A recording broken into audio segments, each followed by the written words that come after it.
flood management scheme in the UK, we look at Boscastle. So Boscastle is a town in Cornwall in the southwest of the UK, and as you can see, the River Valency flows through it and drains into Boscastle Harbour. So why did Boscastle need river or flood management? Because on the 16th of August 2004, there was a massive flood in Boscastle. 89 millimetres of rainfall fell in an hour, and in just 2 hours you had all of the rainfall that they would normally expect in August in the space of 2 hours. The ground was also saturated from previous rainfall, which meant that the antecedent conditions were perfect for flooding to occur. As you can see in the village, the river channel is also very narrow, meaning it won't take much rainfall in order to make the river flood. So what did they do? Well, the first problem was that trees and cars blocked the bridges and meant that the river flooded faster. So they raised the car park and made it out of a permeable surface so that when rain falls, it can drain and infiltrate through the material.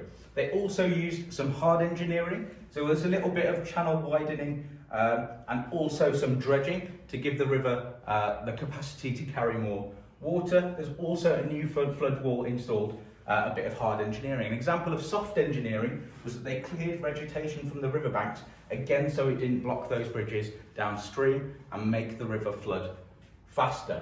There were some social, economic and environmental issues. As a result, the social issues, as a result of the management scheme, have meant that the community overall feels safer from the risk of flooding. However, the construction especially for all the hard engineering, meant that there was increased levels of noise pollution and air pollution whilst it was being built. In terms of the economic issues, £4.5 million was spent on the scheme. Overall, this could have been invested elsewhere within the village.